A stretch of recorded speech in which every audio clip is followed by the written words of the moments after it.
ተጠያቂነት ሁከቱን በቀጥታ በሚፈጽሙት አካላት ላይ ብቻ ሊገደብ አይገባም። ከጀርባ ሆነው መሳሪያና ሎጂስቲክስ የሚያቀርቡ መረቦችም ሊጠየቁ ይገባል። ይህ በሱዳን ዳርፉር ክልል ለተፈጸሙት አስከፊ የጦር ወንጀሎች የኢትዮጵያንና የተባበሩት አረብ ኤሚሬትስን ከፍተኛ ባለስልጣናት ጨምሮ በበርካታ ሀገራት መሪዎች ላይ ዓለም አቀፉ የወንጀለኞች ፍርድ ቤት ምርመራ እንዲያደርግ የቀረበ ጥሪ ነው። በሌላ በኩል ደግሞ ዩናይትድ ስቴትስ ለሱዳን ተፋላሚዎች መሳሪያና ቅጥረኛ ተዋጊዎችን ያቀርባሉ ባለቻቸው 8 የኮሎምቢያ የኢራንና የፓናማ ኩባንያዎች ላይ ጠንካራ ማዕቀብን ጥላለች። ነገር ግን የሚገርመው ዋሽንግተን ራሷ ጦርነትን ለመሸምገል የምትሰራው ጦርነቱን እያባባሱ ነው ከሚባሉት ከኤሚሬትስ ከሳውዲና ከግብጽ ጋር መሆኑ ነው። የሱዳን ጦርነት የሀያላን ሀገራት የጥቅም መፈታተኛና የሁለትዮሽ ግንኙነት ማጠናከሪያ መጠቀሚያ የሆነው እንዴት ነው? ከአሶሳ ወታደራዊ ካምፕ ጀርባ ስላለው ሚስጥራዊ ሳተላይት መረጃስ ምን ተባለ? ሰላም ጤና ይስጥልን ውድ የግሎባል አዲስ ቤተሰቦች፣ በዛሬው ግሎባል አዲስ ትንታኔያችን እነዚህን ሁለት ትልልቅ ጉዳዮች በጥልቀት እንመለከታለን። ከመሸጋገሪያ በኋላ እንመለሳለን። እስከዛው ቻናሉን ሰብስክራይብ በማድረግ ቤተሰብ ሆነው ይጠብቁን።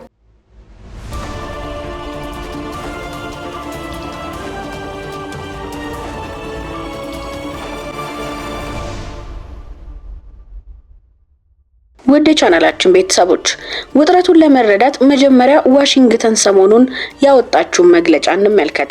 ዩናይትድ ስቴትስ የሱዳንን ጦርነት በማቀጣጠልና የሰላም ጥረቶችን በማደናቀፍ ተጠያቂ ባደረገቻቸው 8 ግለሰቦችና ተቋማት ላይ ማዕቀብ ጥላለች። ማዕቀቡ ያረፈው ለሁለቱም ወገኖች መሳሪያ በሚያቀርቡ የኃይልና የፈንጂ አምራች ኩባንያዎች ላይ ነው። ለምሳሌ የኮሎምቢያው ኩባንያ ፈጥኖ ደራሽ ኃይሉ ቅጥረኛ ተዋጊዎችን በማቅረብ የኢራንና የፓናማ ኩባንያዎች ደግሞ ለሱዳን መደበኛ ጦር የፈንጂ ቁሳቁሶችን በማቅረብ ተለይተዋል። ነገር ግን የጸጥታ ጉዳይ ተመራማሪዎች ትልቅ ጥያቄን ያነሳሉ። አሜሪካ በኳድ ቡድን ስር ከሳውዲ አረቢያ፣ ከተባበሩት አረብ ኤሚሬትስና ከግብጽ ጋር በመሆን የሱዳንን ሰላም እሸመግላለሁ ትላለች። ይሁን እንጂ ሳውዲና ግብጽ የጀነራል አልቡርሃንን መደበኛ ጦር፣ ኤሚሬትስ ደግሞ የጀነራል ሂሜቲን ፈጥኖ ደራሽ ኃይል በገንዘብና በመሳሪያ በመደገፍ ጦርነቱን እያራዘሙ መሆኑ በግልጽ ይታወቃል። ታዲያ አሜሪካ ለምን በእነዚህ ሀገራት ላይ እምነት ጣለች? ተንታኞች እንደሚሉት ዋሽንግተን ከነዚህ ሀገራት ጋር ያላት የሁለትዮሽ የቴክኖሎጂ የሰው ሰራሽ አስተውሎትና የስትራቴጂ አጋርነት ጥቅም ከሱዳን ሕዝብ ህይወት ስለበለጠባት ሱዳን ለሀገሪቱ መገናኛና ግንኙነት ማሻሻያ መሳሪያ ሆናለች ሲሉ ይተቻሉ። ወደ ሁለተኛውና አስደንጋጭ መረጃ ስንሻገር የራውል ዋለንበርግ የሰብአዊ መብቶች ማዕከል ከተለያዩ የህግና የምርመራ ድርጅቶች ጋር በመሆን ለዓለም አቀፉ የወንጀለኞች ፍርድ ቤት ICC ያቀረበውን ይፋዊ ማመልከቻ እናገኛለን። ማመልከቻው በሮም ደንብ መሰረት በዳርፉር ለተፈጸሙት ዘግናኝ ግፎችና ወንጀሎች ሆን ብለው ድጋፍና ከለላ የሰጡ የውጭ ሀገር ባለስልጣናት ላይ የወንጀል ምርመራ እንዲከፈት ይጠይቃል። በዚህ ሰነድ ላይ የተባበሩት አረብ ኤሚሬትስ ዋነኛ የRSF ደጋፊ ተደርጋ የተጠቀሰች ሲሆን መሳሪያዎቹ ከአቡዳቢ፣ ከአልአይንና ከራስ አልካይማ አውሮፕላን ማረፊያዎች ከተነሱ በኋላ በቻድ፣ በሊቢያና በኢትዮጵያ በኩል እንደሚሻገሩ የሚያሳይ መረጃ ቀርቧል።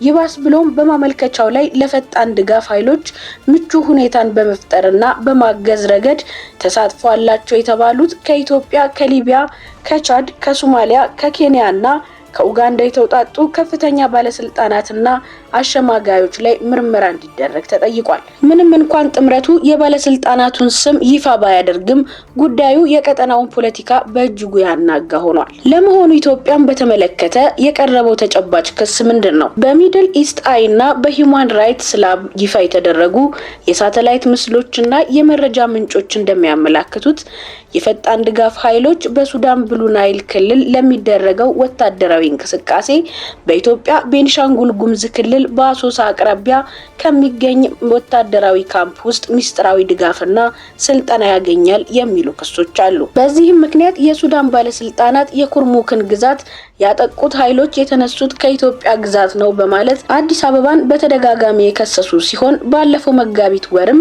ሱዳን በኢትዮጵያ የሚገኘውን አምባሳደሯን ለውይይት መጥራቷ ይታወሳል። የኢትዮጵያ መንግስት ግን እነዚህን ክሶች በሙሉ ፍጹም ውድቅ በማድረጉና የቀረቡትን ዝርዝር የሪፖርት ክሶች በተመለከተ እስካሁን በይፋ የሰጠው ዝርዝር ምላሽ አለመኖሩ ይታወቃል። ውድ የቻናላችን ቤተሰቦች እነዚህን ሁለት መረጃዎች በአንድ ላይ አቀናጅተን ስንተነትናቸው የምንረዳው መራራ እውነት ምንድነው? ከሚያዝያ 2023 ጀምሮ የተቀሰቀሰውና ከ3 ዓመታት በላይ ያስቆጠረው የሱዳን አውዳሚ ጦርነት 14 ሚሊዮን የሚጠጉ ዜጎችን አፈናቅሏል። ነገር ግን ጦርነቱ ሊቆም ያልቻለው በተፋላሚዎቹ ጥንካሬ ሳይሆን ከጀርባው ባሉ የውጭ ሀገራትና ኩባንያዎች መዋቅራዊ የአቅርቦት መረብ ምክንያት ነው።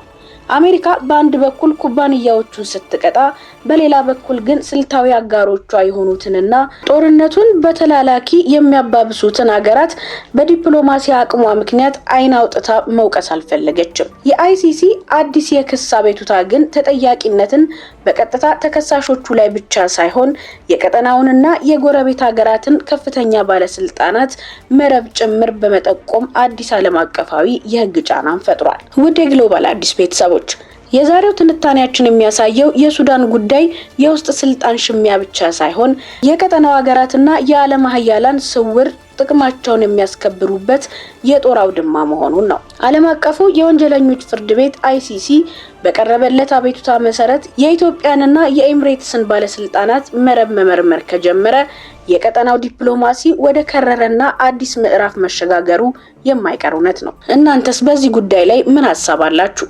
አሜሪካ በኩባንያዎቹ ላይ ማዕቀብ እየጣለች ዋና ዋናዎቹን የሀገራት ደጋፊዎች በዲፕሎማሲ ጥቅሟ ምክንያት አለመግታቷ ጦርነቱን ያረዝመዋልን? በኢትዮጵያና በኤምሬትስ ባለስልጣናት ላይ የቀረበውስ የአይሲሲ የክስ ጥያቄ ተገቢ ነው ወይስ ፖለቲካዊ ጫና ለመፍጠር የታለመ ነው? ያላችሁን ሐሳብ በኮሜንት መስጫው ላይ አጋሩን። ይህ ጥልቅ ትንታኔ ለሌሎችም እንዲደርስ ቪዲዮውን ላይክ እና ሼር ማድረግ አትርሱ።